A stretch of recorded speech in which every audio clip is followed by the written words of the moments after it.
이번 시간에는 우리 프로그래밍 언어의 개요에 대해서 같이 한번 살펴보도록 하겠습니다. 프로그래밍 언어다라고 하게 되면 얘는 이제 컴퓨터에 사용하는 우리 프로그램 있죠. 그런 프로그램들을 작성하기 위해서 개발하기 위해서 사용되는 그런 언어를 보고 우리가 프로그래밍 언어라고 합니다. 우리 게임이 됐든 뭐 한글이 됐든 엑셀이 됐든 윈도우가 됐든 그런 것도 하나의 프로그램이잖아요. 그런 프로그램들도 전부 다 어떤 특정 프로그래밍 언어라는 걸로 이제 작성이 된 거예요. 그래서 이런 프로그래밍 언어를 가지고 우리가 프로그램을 개발할 때 사용하더라라고 그렇게 기억하시면 됩니다.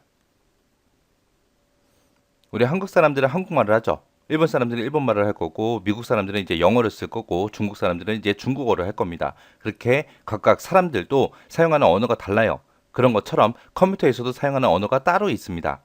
컴퓨터가 사용하는 언어, 컴퓨터라는 건 기계잖아요. 그래서 컴퓨터가 사용하는 언어를 보고 우리가 기계어라고 합니다. 컴퓨터는 몇 진수를 사용한다? 2진수를 사용하더라. 그래서 0과 1로 되어 있는 이런 2진수로 되어 있는 게 전부 다 기계어입니다. 그래서 기계어는 전부 다 0과 1의 2진수 형태로 되어 있더라. 이렇게 이제 0과 1로 기계어라는 게 되어 있어요. 그러면 0과 1로 되어 있는 이런 2진수를 쭉쭉 나열했을 때 사람들이 알아보기 편해요, 불편해? 불편해요. 그래서 사람들은 이해하기가 너무 힘듭니다. 이해하기도 힘들고 수정하기도 힘들고 변경하기도 힘들고 너무 어려워요. 그래서 초창기에는 이런 기계어들을 전부 다 외워서 막 사용을 하다가 이게 너무 불편하잖아요. 불편하기 때문에 이거를 기호로 만들어 놓은 게 있습니다. 그게 어셈블리어라는 언어요. 그래서 그게 어셈블리어라는 이런 언어가 있습니다. 이 언어는 이 0과 1로 되어 있는 이 기계어를 기호로 바꿔놓은 거예요. 기호로. 기호로 바꿔서 이제 사람들이 조금이나마 알아보기 쉽게 그렇게 만들어낸 형태를 보고 우리가 어셈블리어라고 그렇게 불러요. 그래서 얘는 기호랑 이 기계어랑 1대1로 그렇게 매칭을 시켜서 만들어 놓은 건데 이거를 다른 말로 니모닉 언어라고 그렇게 부르기도 합니다. 그래서 얘를 니모닉 언어라고 그렇게 부르기도 하더라. 이렇게 해서 이제 기호로 만들어서 이제 사용하다 보니까 이 기호도 너무 힘든 거예요. 이 기호를 다 외워야 우리가 쓸 수 있으니까 너무 힘들어요. 힘들어서 사람들이 사용하는 영어로 바꿔놓자라고 해서 만들어 놓은 게 우리 고급 언어라는 언어예요. 이 고급 언어라는 거는 전부 다 뭘로 돼 있더라? 영어로 돼 있더라. 그래서 사람들이 사용하는 자연어랑 비슷한 그런 형태와 구조를 갖는 그런 언어를 보고 우리가 고급 언어라고 합니다.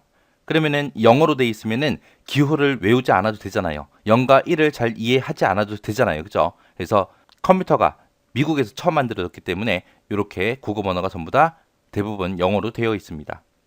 해서 0과 1 기호 이런 것보다 쓰기는 더 편하더라. 해서 이 두 가지를 묶어서 우리가 저급 언어라고 그렇게 부릅니다. 해서 언어에는 크게 지금처럼 이렇게 두 가지가 있는 거예요. 저급 언어라는 게 있고 고급 언어라는 게 있고 이렇게 두 가지가 있더라. 이 세 개 중에서 사람들이 제일 쓰기 편한 거는 고급 언어겠죠. 근데 컴퓨터 입장에 생각해 보세요. 컴퓨터 입장에서는 제일 사용하기 좋은 언어가 뭐예요? 기계어겠죠. 그래서 기계어가 있고 어셈블리어가 있고 고급 언어가 있을 때 이 세 개 중에 실행 속도가 제일 빠른 건 기계어예요. 왜? 기계가 바로바로 알아들을 수 있으니까. 근데 어셈블리어나 고급 언어는 기계가 알아들어요? 못 알아들어? 못 알아들어요. 왜? 기호로 돼 있고 영어로 돼 있는데 그걸 어떻게 알아들어? 그래서 얘네들은 전부 다 번역기가 필요하더라. 이 기호를, 이 영어를 컴퓨터가 못 알아듣기 때문에 중간에서 기계어로 번역해주는 그런 번역기가 필요한 게 어셈블리어 고급 언어요. 자, 그럼 요 저급 언어, 고급 언어 요거 좀 자세히 좀 보자고요. 자, 지금처럼 이렇게 저급 언어가 있고 고급 언어가 있고 이렇게 두 가지가 있습니다. 저급 언어에는 지금처럼 기계어랑 어셈블리어랑 이렇게 두 가지가 있고요. 기계어다 그러면 기계어는 0과 1로 되어 있는 그런 이진수 형태로 그렇게 표현되는 게 우리 기계어고요. 이 기계어는 컴퓨터가 직접 이해할 수 있는 그런 언어죠. 그래서 처리 속도가 빠릅니다. 왜? 중간에 번역할 필요가 없으니까. 이 기계어는 CPU에 내장되어 있는 그런 명령어들을 직접 사용하는 걸 보고 우리가 기계어라고 하고요. 얘는 사람들이 이해하기 힘들고요. 수정이나 변경이 어렵더라. 그런 특징을 가지고 있는 게 우리 기계어요.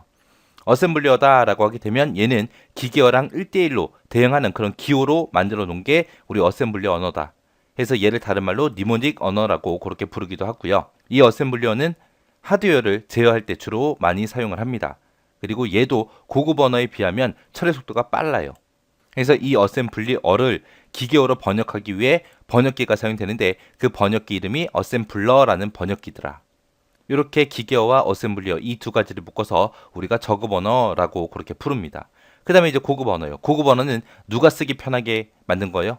인간이 쓰기 편하게 만든 거예요. 그래서 인간이 실생활에 사용하는 그런 자연어와 비슷한 형태와 구조를 가지고 있습니다.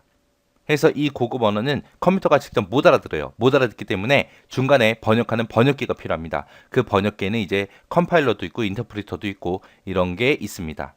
해서 기계어다, 어셈블리어다 이런 저급 언어 빼고 나머지 언어들 C다, 베이직이다, 코볼이다, 알고리다 해서 이런 여러 가지 고급 언어들이 있습니다.